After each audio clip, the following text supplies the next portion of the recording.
Baik jamaah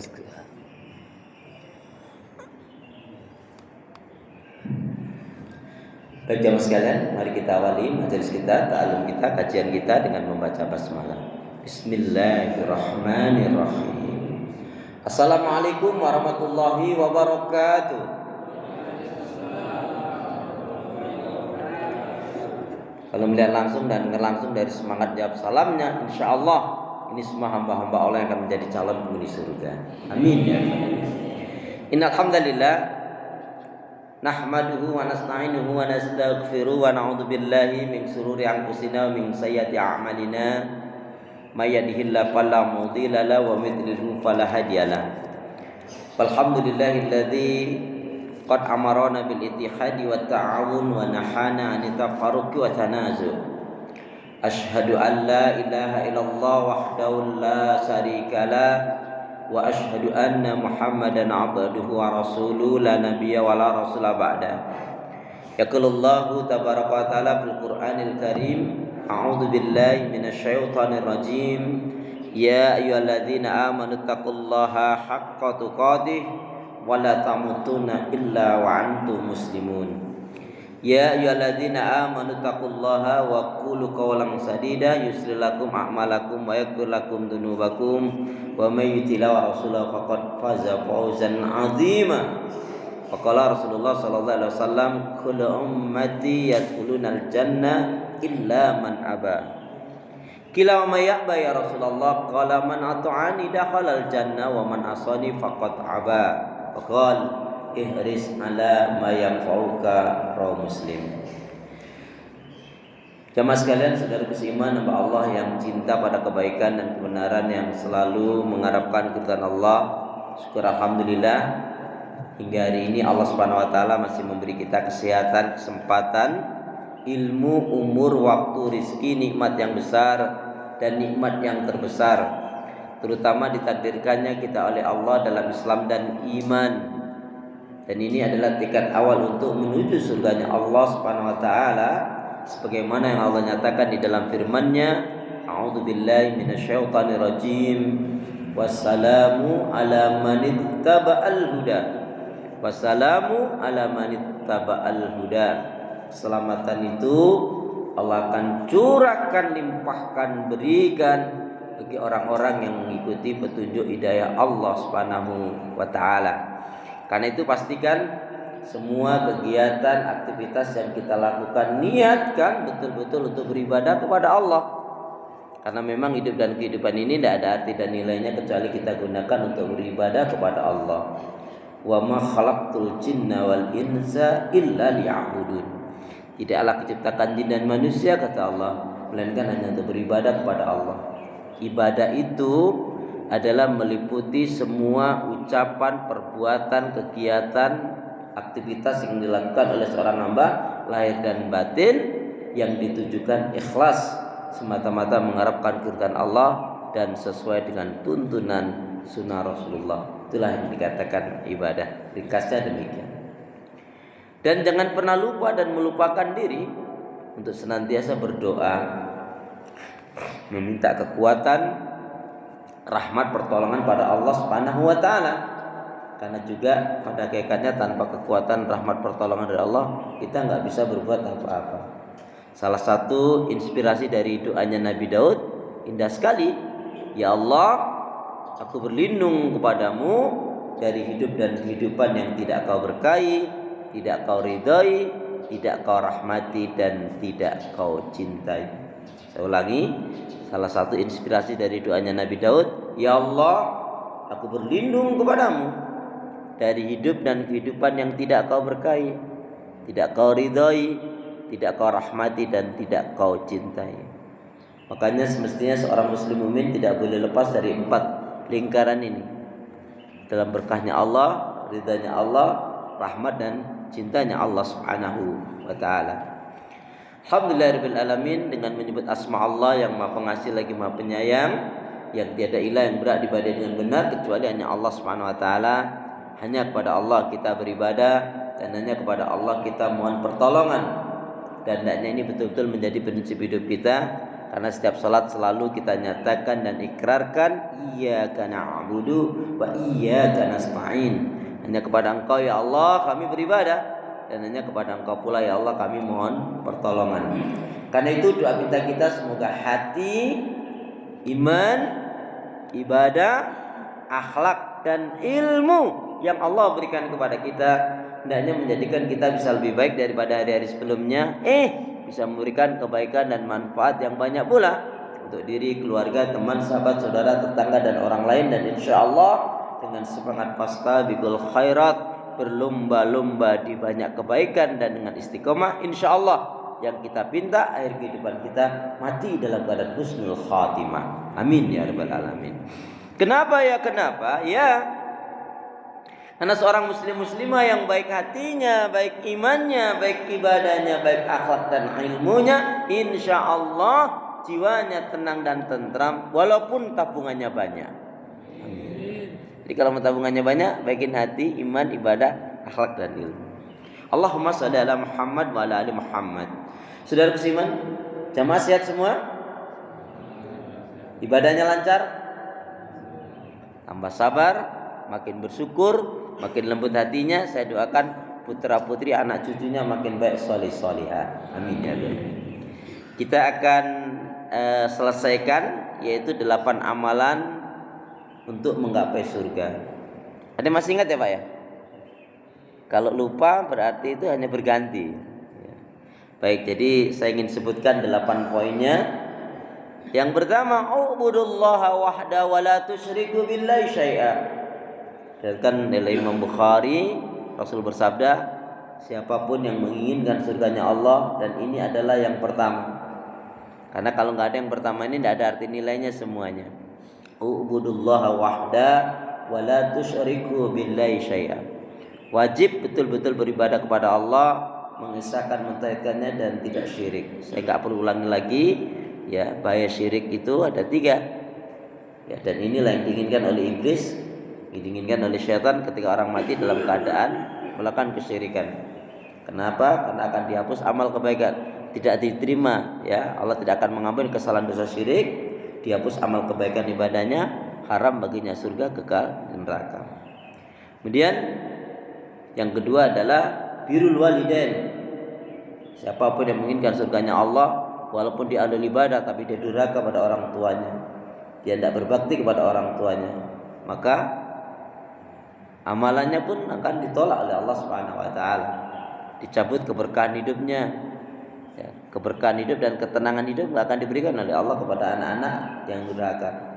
Kemudian dia akan susah dalam sakaratul mautnya, dan dia juga akan na'udzubillah min dzalik akan mendapatkan azab kubur. Makanya jamaah sekalian, panjenengan lebih-lebih yang masih punya orang tua, maksimalkan baktinya. Bahkan berapa banyak anak yang menjadi durhaka setelah kematian orang tuanya. Tapi nanti suatu saat kita akan kaji khusus itu ya. Kemudian yang ketiga, amalan yang pertama dan kedua ini juga ada dalam surat Al-Isra, surat yang ke-17 ayat yang ke-23 24. A'udzu billahi minasyaitonir rajim. Wa qadha rabbuka alla ta'budu illa iyyahu wa bil walidaini ihsana. Allah perintahkan, wajibkan kepada manusia betul-betul beribadah kepada Allah, mengisahkan, mentauhidkannya, tidak melakukan kesyirikan, wa bil walidaini ihsana. Kemudian Allah perintahkan manusia untuk berbakti kepada kedua orang tuanya. Satu hal yang menarik, saya lupa nama ulama ini yang mengatakan doanya ibu dan bapak, doanya orang tua yang baik, solih dan solihah, lebih-lebih doanya seorang ibu yang solihah, satu doanya ibu yang solihah itu lebih dahsyat daripada doanya 100 ulama. Ya. Kadang-kadang kita cari keberkahan, orang istilah ngalap berkah, yang sampai cara memahaminya keliru, pasang fotonya, gambarnya, kayak ini, saya ini, Habib ini. Ketika meyakini dengan memasang foto kiai ini, saya ini, Habib ini akan mendatangkan kebaikan rezeki, itu sudah menjatuhkan dirinya dalam kesyirikan. Karena Ar-Razzaq, yang kasih rezeki adalah Allah, yang kasih as-salam, yang kasih keselamatan Allah. Bahkan nanti bertentangan dengan hadis Nabi. Ya. Innal malaika sesungguhnya malaikat tidak akan memasuki rumah yang di dalamnya terpajang gambar foto, ya, foto gambar yang bernyawa, atau di dalamnya ada patung dan anjing, kan begitu, ya. Jadi ketika meyakini ini karena kiai ini saya bisa begini, hati-hati, ya. Semuanya adalah karena Allah Subhanahu wa taala. Itu harus kita miliki. Ar-Razzaq, yang kasih rezeki Allah, As-Salam, yang kasih keselamatan Allah, Asy-Syafi', yang kasih kesembuhan adalah Allah Subhanahu wa taala, ya. Kemudian yang punya surga adalah Allah, ya. Yang maha sempurna adalah Allah. Maka ketika seseorang merasa dirinya ada keberkahan dalam dirinya, ya, kemudian orang minta kepadanya, disitulah kadang-kadang iblis main, ya. Na'udzubillah, na'udzubillah min dzalik. Jadi yang kedua adalah birrul walidain, ridallah bi ridal walidain, wa suhtullah bi suhtil walidain. Keridhaan Allah terletak pada ridhanya orang tua, murkanya Allah terletak pada murkanya orang tua. Sayyidina Uwais Al-Qarni, siapa yang mengatakan dia tidak waliullah? Yang dikenal penduduk bumi tidak mengenalnya, tapi penduduk langit mengenalnya karena kebaikannya, baktinya sama orang tua. Bayangkan, gendong loh dari Madinah ke Makkah itu untuk haji pulang pergi, ya. Itu salah satu tanda beliau diangkat wali. Itu nggak mesti jadi yai, ustadz, guru. Bakti sama orang tua yang benar, dia akan menjadi wali Allah. Orangnya berakhlak mulia, ya. Bahkan kita ini semuanya bisa menjadi wali Allah, karena ketika memahami ayat inna akramakum indallahi atqakum, orang yang waliullah itu yang penting dia menegakkan agama Allah, dia meninggalkan yang dilarang dan diharamkan oleh Allah, dia mencintai apa-apa yang Allah cintai, dia mencintai siapa yang Allah cintai, dia membenci apa-apa yang Allah benci, dan membenci siapa yang Allah benci. Walaupun dia nggak ngaku-ngaku waliullah, insya Allah dia termasuk waliullah. Waliullah itu kan orang yang betul-betul mencintai Allah, ya, melakukan apa-apa yang diridhai oleh Allah, ya. Bukan yang karena mendapatkan, kalau orang lain menyebut-nyebut ya silakan, tetapi dia sendiri nggak pernah mengatakan ana ini waliullah loh, nggak begitu. Nah, kalau kita mengatakan sebagai doa karena kita tahu orang ini jujur, orang ini amanah, orang ini taat, orang ini istiqomah di atas kebaikan dan kebenaran. Allah a'lam bishawab. Kemudian yang ketiga adalah iqamatis shalah, yaitu mendirikan sholat. Kemarin sudah kita belajar apa hadisnya? Miftahul jannah as-shalah. Kuncinya surga itu adalah sholat. Enggak sholat tidak ada nilainya. Bahkan sholatlah yang di alam kubur, ya, menjadi pancaran cahaya yang paling mendatangkan cahaya yang luar biasa. Karena dia yang pertama kali akan diperiksa oleh Allah dari amalan seorang hamba. Inna awwala ma yuhasabu yaumal qiyamah as-shalah, idza saluhat saluhat wa idza fasadat fasadat. Sesungguhnya yang pertama kali akan diperiksa oleh Allah dari amalan seorang hamba adalah salatnya. Salatnya baik benar, yang lainnya benar. Jadi kalau hari ini enggak jujur, enggak amanah, suka na'udzubillah min dzalik, masih melakukan maksiat dan dosa, gampang marah, gampang emosi, pelitnya 17 setan, na'udzubillah min dzalik. Wong satu setan aja masalah, berarti sholatnya ya belum benar. Masih sangka buruk sama orang lain, hasad diri, dikit dendam, masih merasa dirinya paling hebat, paling benar, paling pinter, paling alim, paling sholih, paling berjasa. Ya, sholatnya berarti belum benar. Karena aqimis shalah inna sholata tanha anil fahsya'i wal munkar. Jadi karena sholat, karena sholat yang benar dapat mencegah perbuatan keji dan munkar. Dan yang keempat adalah as-sidqu, yaitu berlaku jujur. Kama qala Rasulullah sallallahu alaihi wasallam fi ma'nahu iyyakum wal kadhiba fa innal kadhiba mujanibun lil iman, rawahu Ahmad. Jauhilah oleh kalian akan berbuat dusta, karena sesungguhnya dusta itu akan menjauhkan dari keimanan. Alaikum bisidqi, hendaknya kamu berlaku jujur. Asyidku itu jujur, hendaknya kalian berlaku jujur. Jujur itu dicintai oleh Allah, disukai oleh manusia, membawa kebaikan dan menghantarkan ke surga. Gak ada yang amin nih? Selama banget sih, harus jawab baik dulu. Hendaknya kalian berlaku jujur. Jujur itu dicintai oleh Allah, disukai oleh manusia, membawa kebaikan dan menghantarkan ke surga. Amin. Dan jauhilah karena akan dusta. Dusta itu dibenci oleh Allah, dijauhi oleh manusia, membawa keburukan dan menyeretkan neraka. Nauzubillah min dzalik ya. Biasanya yang enggak jujur itu suami atau istri, Pak? Suami. Ya sudah. Kalau udah jujur gitu ya sudah selesai urusannya. Cuman begini, kalau ada pengajian bapak-bapak dan ibu-ibu saya tanya suami atau istri? Ya, istri bilang suami, yang suami bilang istri. Kalau ibu-ibu bilang istri, istri mengatakan suami Ustaz. Saya tanya dulu nemunya di mana? Gitu. Tapi kalau bapak-bapak bilang istri, berarti si bapak ini belum bisa ngedidik istrinya. Karena ar-rijalu qawwamuna 'alan nisa. Laki-laki itu pemimpin bagi wanita, bagi istrinya, bagi anaknya. Jadi beratan itu ya. Alhamdulillah insyaallah semua di sini semua adalah hamba-hamba yang baik, salih dan salihah tentunya. Amin ya rabbal alamin. Yang salihannya enggak ada nih ya. Di rumah insyaallah. Kemudian kejujuran itu betul-betul dikaitkan dengan satu riwayat yang menarik sekali. Innahu la yastaqimul abdu imanan. Seseorang itu ternyata enggak akan bisa memiliki iman yang benar selamanya jika dia tidak bisa berlaku jujur. Dan dia tidak akan bisa berlaku jujur kalau dia tidak membersihkan penyakit-penyakit hati pada dirinya.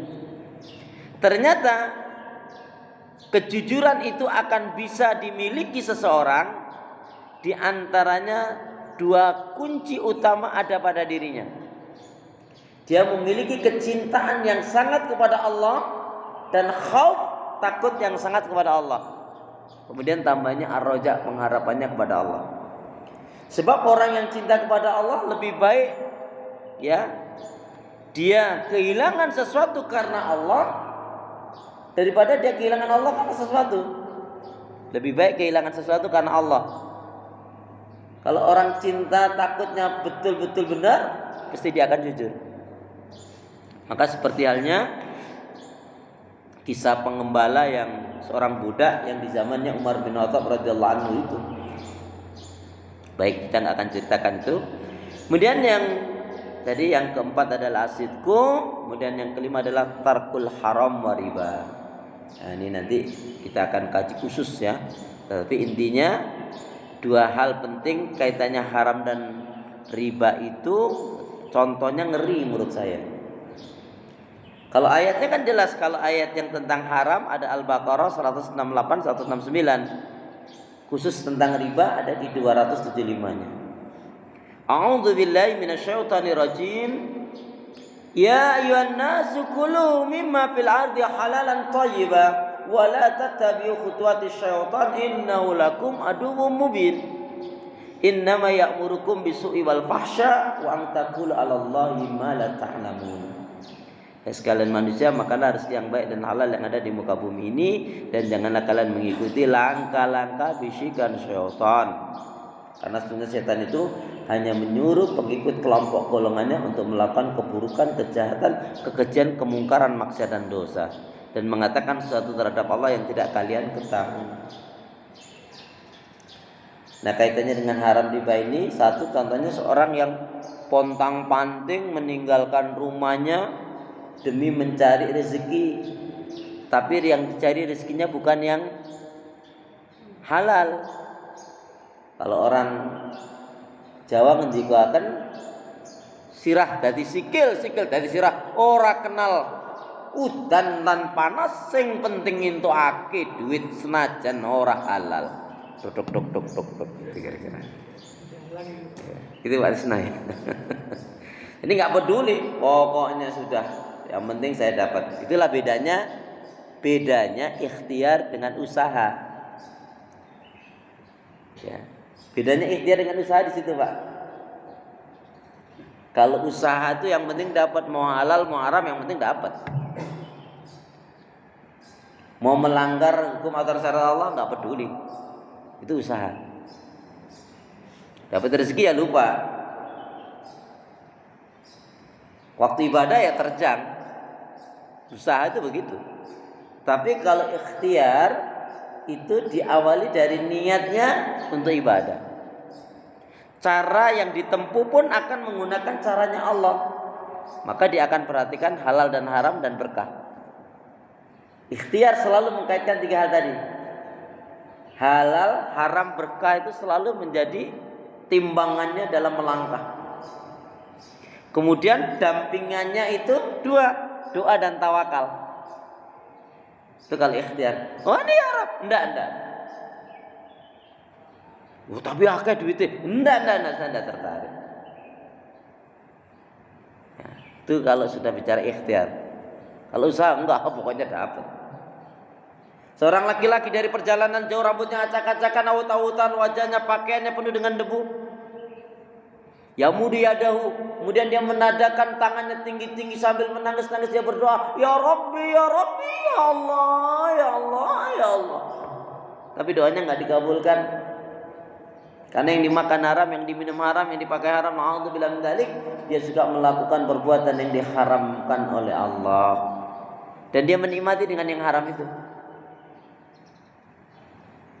Setiap dia kepikir tentang yang haram, yang saya lakukan tidak separah orang. Nah gitu loh. Dia nyari orang yang lebih parah dari dia. Kalau saya mabuk juga kali sekali waktu kok.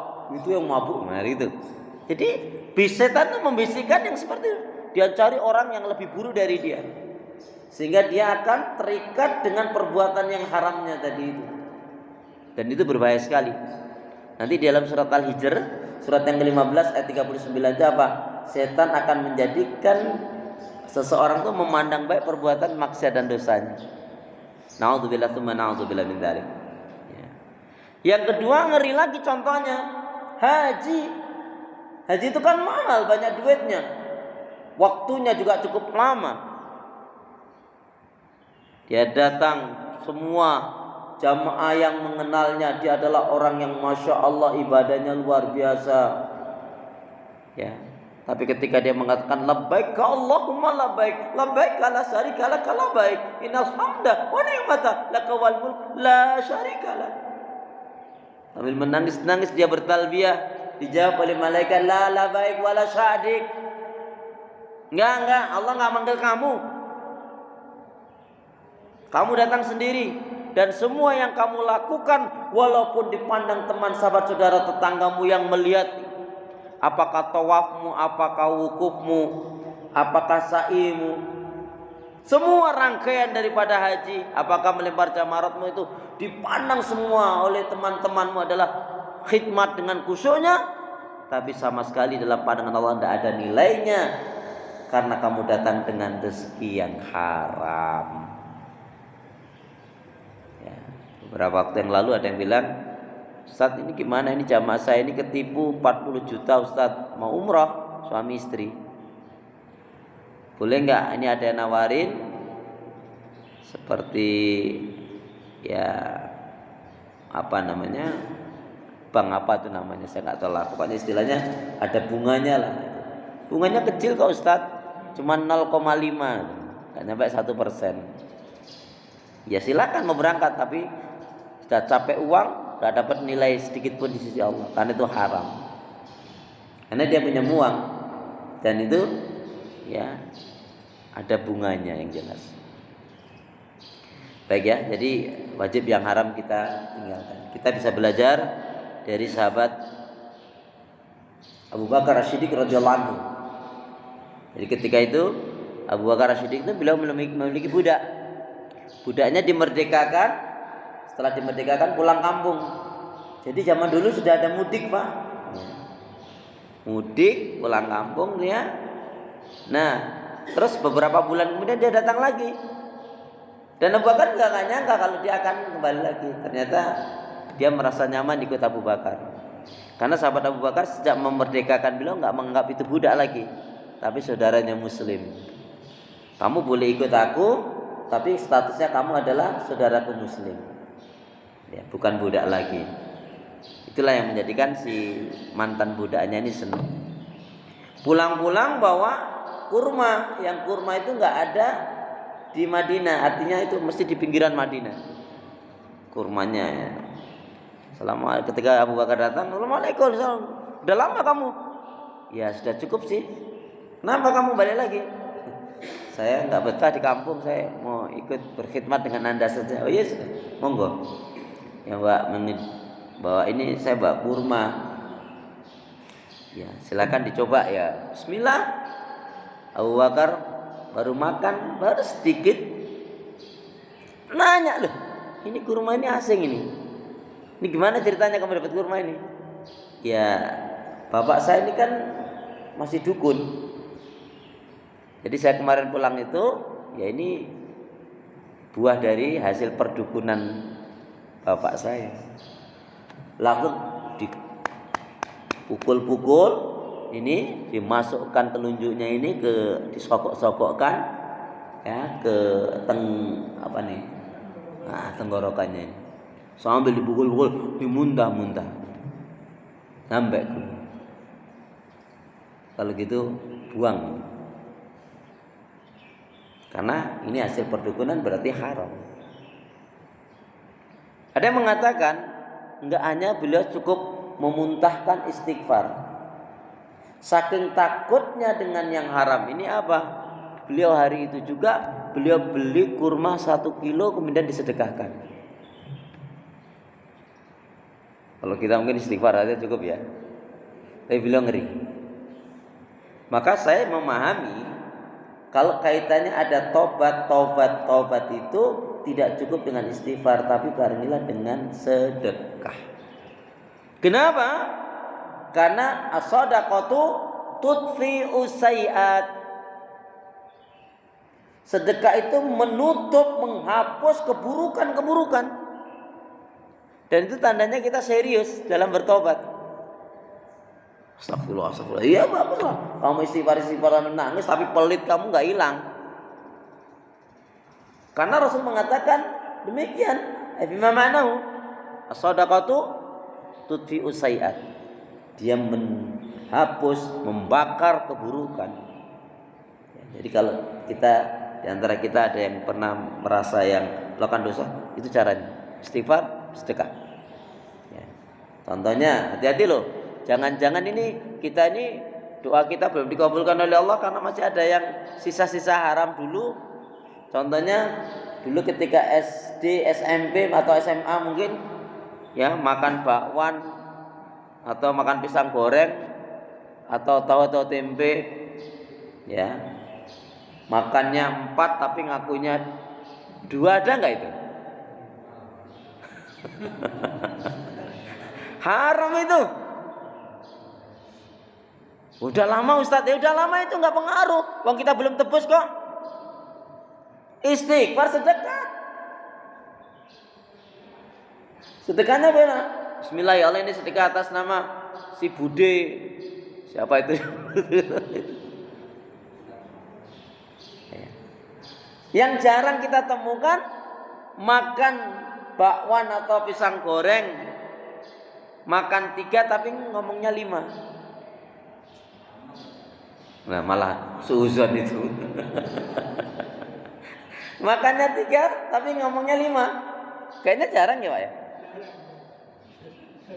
Mas berapa tadi makannya? Hitung aja 5. Hitung saja 5. Dia nggak bilang saya makan 5, tapi hitung saja 5. Dia ngerti karena si Budi ini memang orang kurang mampu, maka dia niatkan yang 2 itu sebagai sedekah. Hitung saja 5. Atau bahasanya dia ngasih kalaupun dia makan 3 tapi uangnya misalkan kalau zaman dulu masih 1.000 perak gitu ya.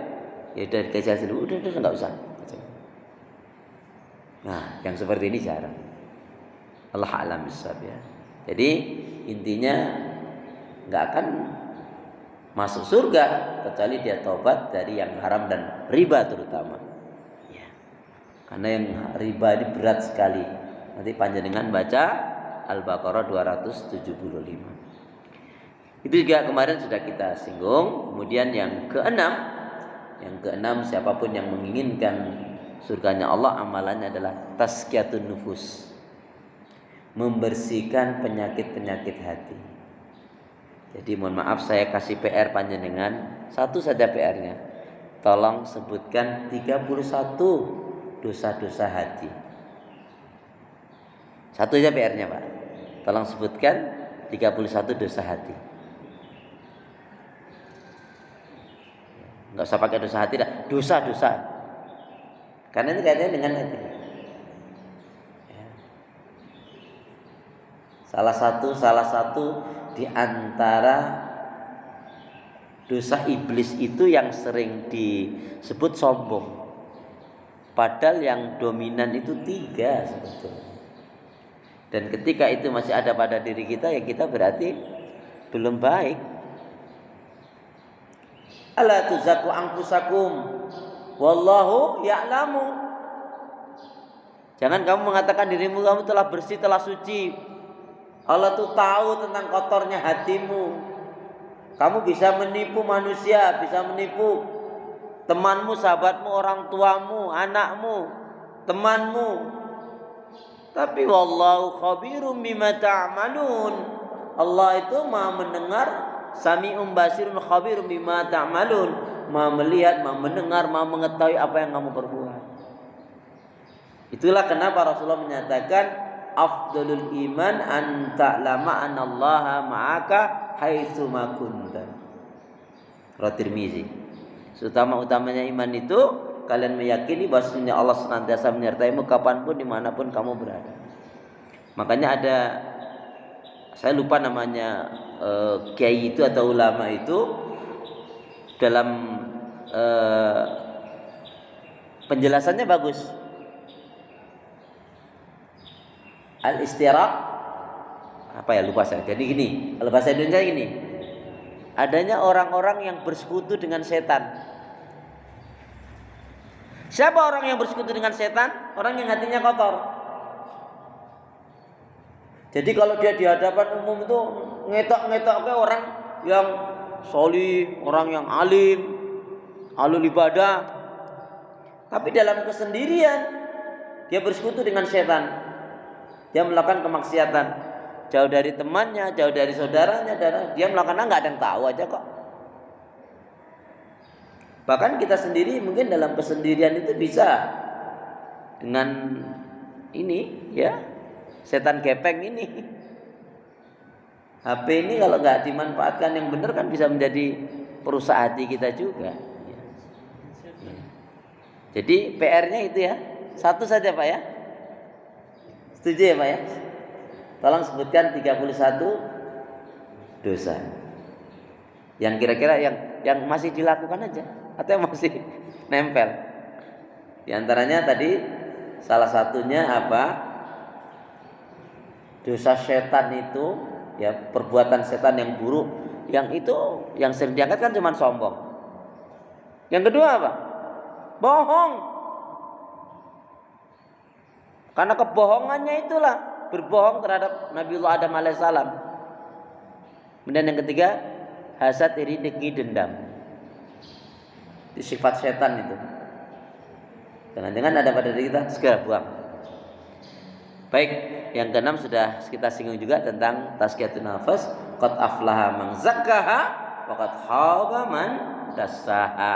Sungguh beruntunglah orang yang mensucikan jiwanya dan rugilah orang yang mengotorinya. Pada kali ini sebagai penutup poin ini, karena setelah ini insya Allah bulan depan kita dengan tema yang lain, yaitu gemar mengeluarkan zis, gemar mengeluarkan zakat, infak dan sedekah.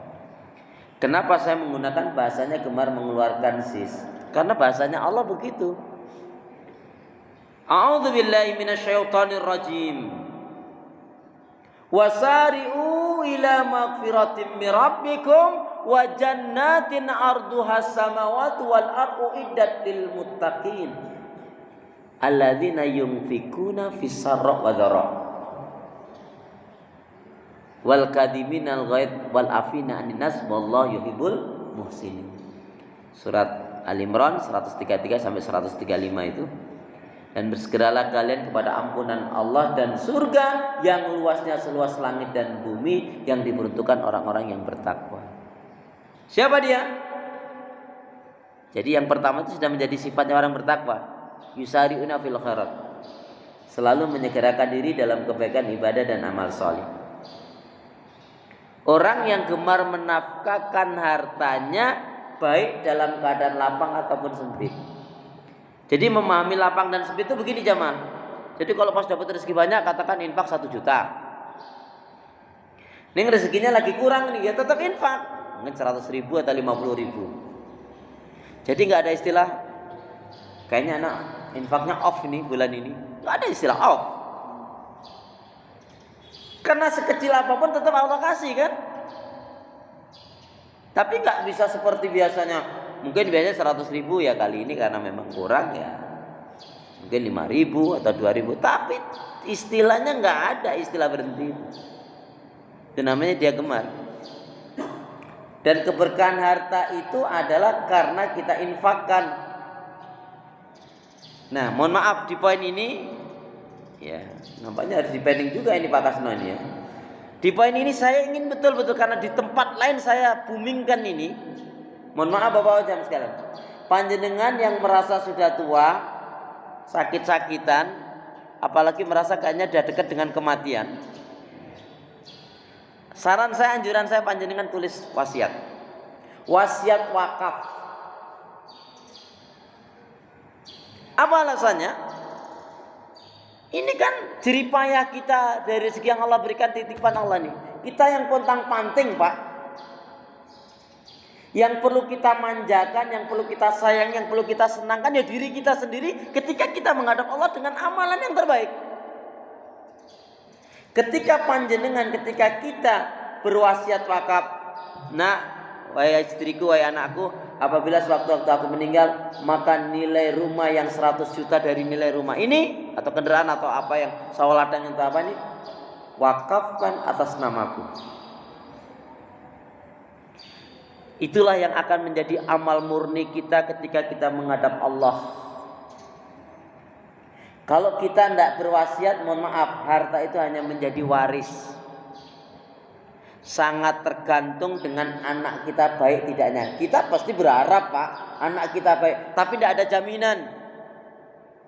Kalaupun dia berwakaf, saya yakin tidak akan sebanyak yang kita inginkan. Kakak wakafnya berapa?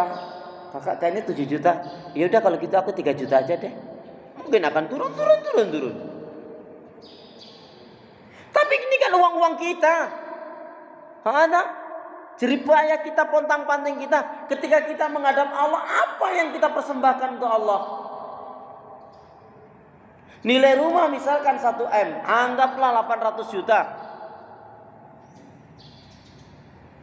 Rasanya nggak mungkin anak kita akan mewakafkan senilai 100 juta. Yakin nggak?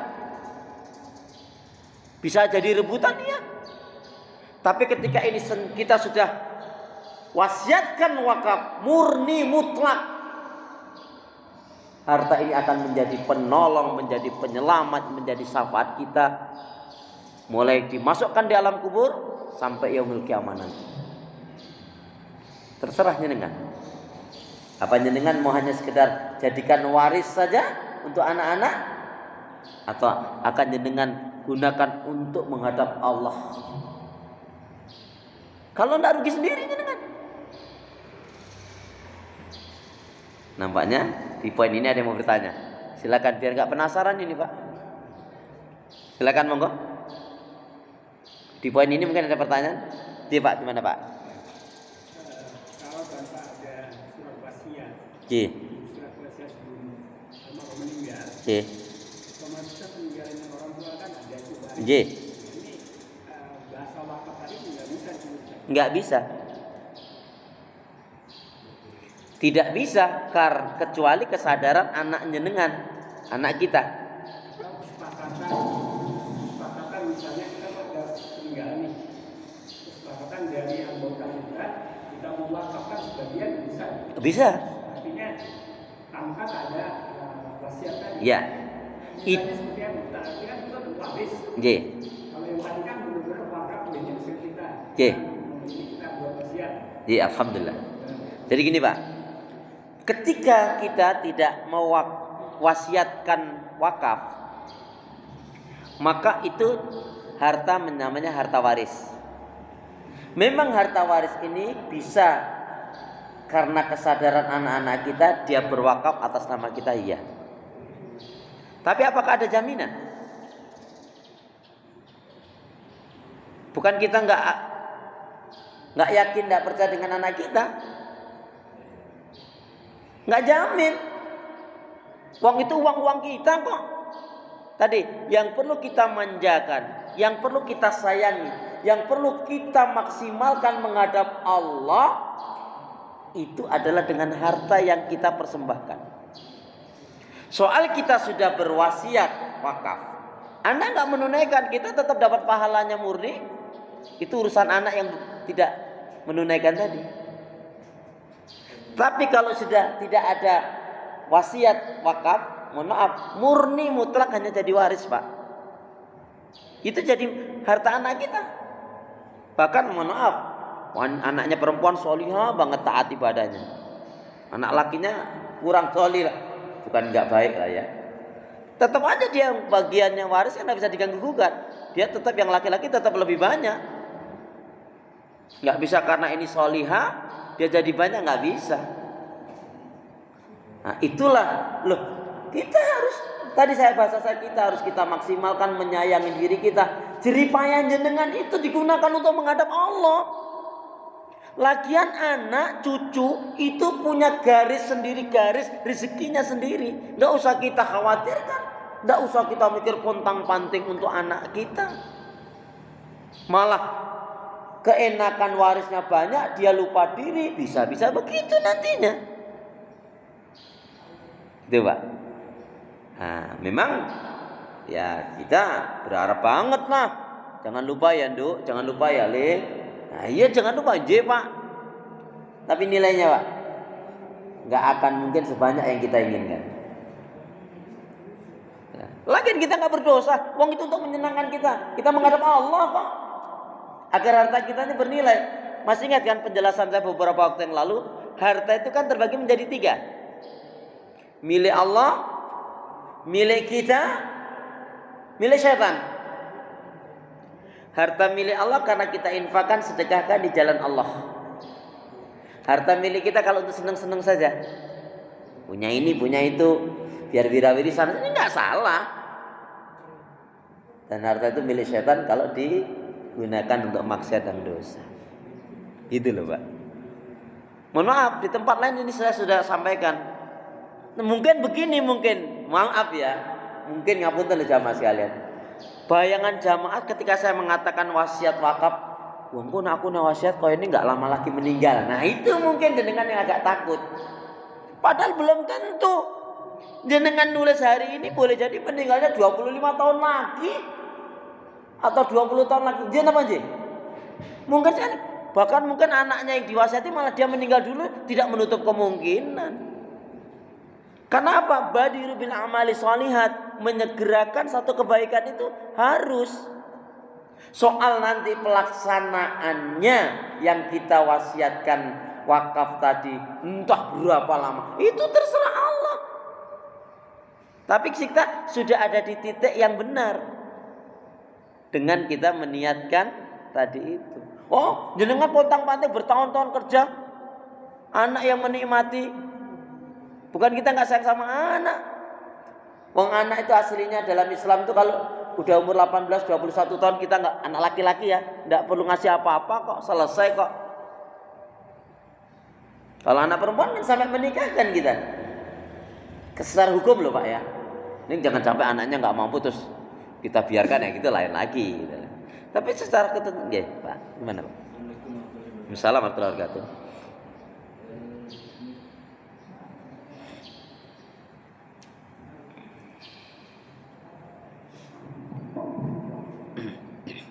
Ketika kita punya harta yang banyak, Ustaz, mungkin akan mudah kita mewakafkan. Ya.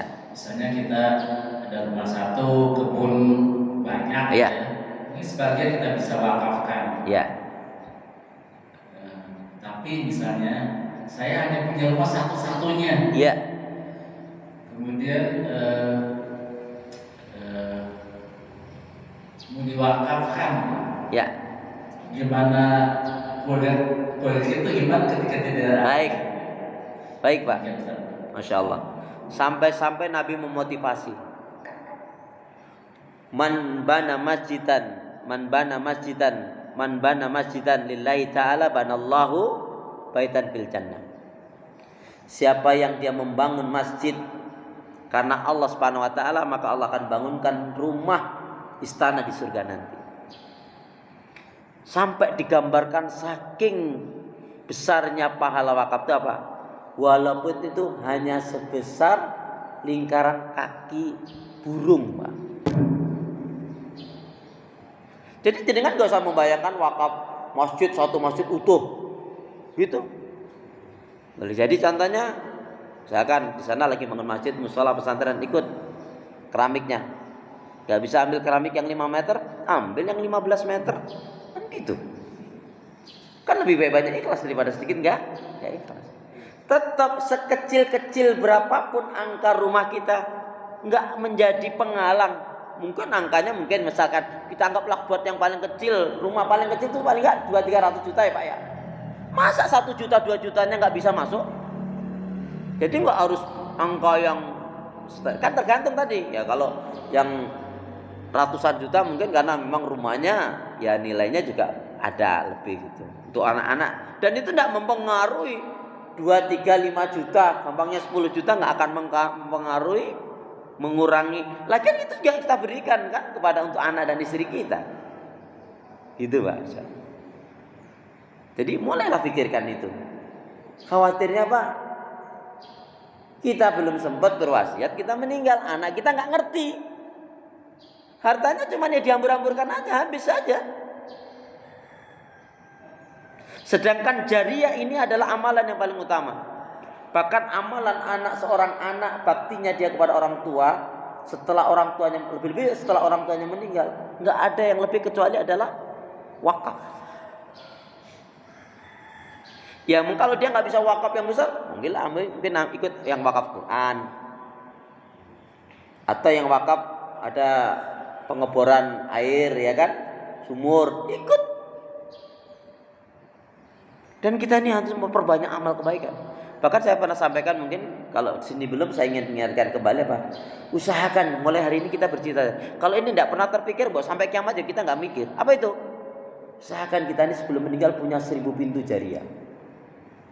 Tadi sana bangun musola, ikutlah mungkin 5 meter atau 2 sak semen, mana lagi ikut. Semakin banyak. Kalau anak cerdas 100 juta misalkan, jangan satu plek satu masjid misalkan, bisa dibagi ke 10 masjid atau 5 masjid. Semakin banyak keran kebaikan ini untuk kita. Karena coba redaksinya Rasulullah kan gitu kan, idza mata ibnu Adam kan, apabila anak Adam meninggal putus kan, kecuali 3 ila salasa, shadaqatun jariyah. Nah, shadaqatun jariyah. Karena kita punya rumah belum bisa bagikan ya, masih ditempati ya nggak apa-apa. Tapi nanti ketika sampai aku meninggal dan itu menjadi waris yang nilainya sekian, nah itu ya kita bisa mengira-kira sendiri lah itu. Pokoknya abi, ayah, bapak minta ini jadi wakaf atas nama ayah. Anaknya, istrinya nggak menunaikan, urusan dia dengan Allah. Kita tetap dapat pahala. Pahalanya tetap, cuman manfaatnya nggak dirasakan oleh orang karena nggak ditunaikan. Itu Pak. Ya, insyaallah. Nah, jenengan ngomong-ngomong sama istri ini nanti pulang ini. Ya. Mah, kalau aku suatu meninggal ya Mah ya. Bahkan ibu-ibu saya suruh ajarin ngomong sama suaminya. Pak, kalau sewaktu-waktu aku meninggal, Bapak ikhlas enggak Pak? Yang sekian juta nanti misalkan, walaupun itu pelaksanaannya setelah Bapak meninggal juga, wakaf itu atas nama. Ibu-ibu saya ajarin gitu. Biar untuk amal dia. Sekali lagi, anak cucu punya garis, punya rezeki sendiri.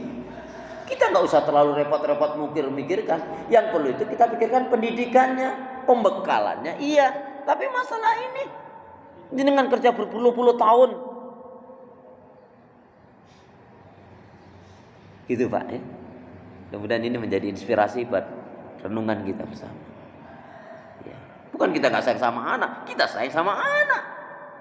Buktinya kita nyekolahkan, buktinya kita ya sampai menikahkan. Ya.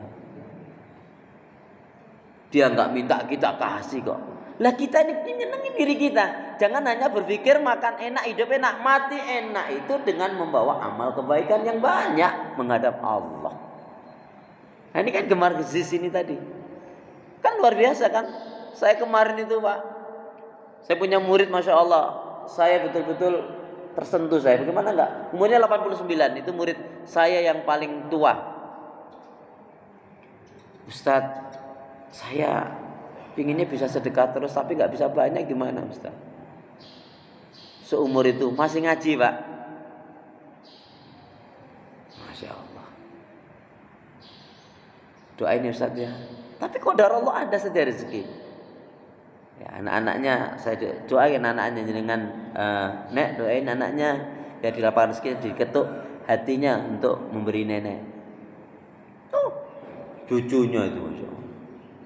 Dapat rezeki yang dipikir nenek, yang dipikir nenek. Karena nenek untuk apa nenek pengen apa? Nenek pengen sedekah yang banyak. Itu ternyata memotivasi anaknya, cucunya seneng ngasih uang. Nenek nggak pengen enggak. Nenek pengen banyak sedekah itu aja. Jadi dikasih duit itu termasuk dititipkan ke saya, tolong sini titip, saya titip untuk diberikan ke salurkan fakir miskin. Ya, anak yatim. Ya, Allah alam bisawab. Baik ya, jamaah sekalian. Jadi mohon maaf, nampaknya harus kita pending lagi ya Pak ya.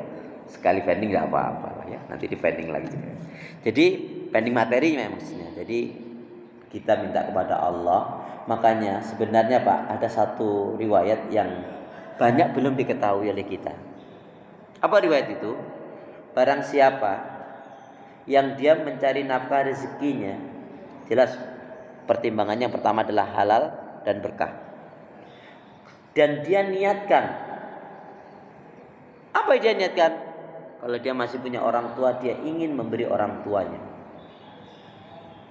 Kalau dia tidak punya orang tuanya sudah meninggal, dia niatkan juga tetap sedekah atas nama orang tuanya. Apalagi kalau besar nilainya bisa untuk wakaf. Kalau enggak itu, kalau orang tua mungkin bilang wajar.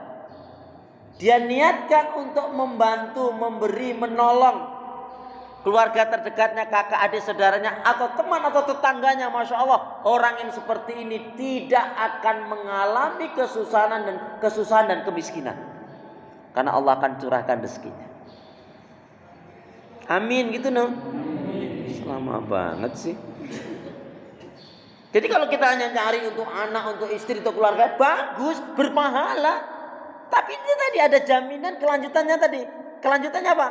Dia pikirkan untuk saudaranya, fakir miskin, kaum duafa, dan janda miskin. Keterangannya gitu Pak. Ada janda miskinnya, janda kaya nggak usah. Janda kaya dinikahin aja. Nek wani. Itu keterangannya janda miskin. Kamu nggak akan miskin, kamu akan dicurahkan di lapangan rezeki oleh Allah. Jadi dari nafkah rezekinya itu tadi untuk membantu fakir miskin, kaum duafa, dan janda miskin. Redaksinya begitu kok. Saya senang banget itu dapat riwayat itu.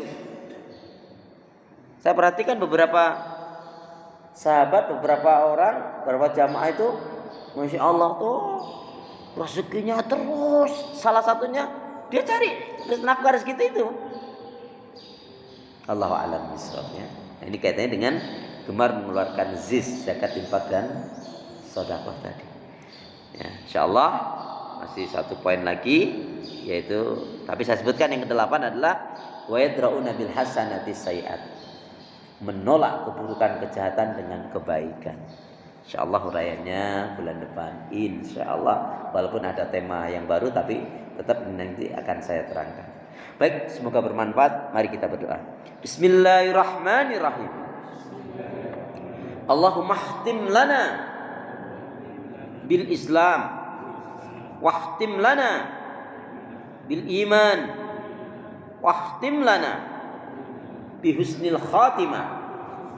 Ya Allah, akhirilah kehidupan kami dengan Islam, dan akhirilah kehidupan kami dengan iman, dan akhirilah kehidupan kami dengan husnul khatimah.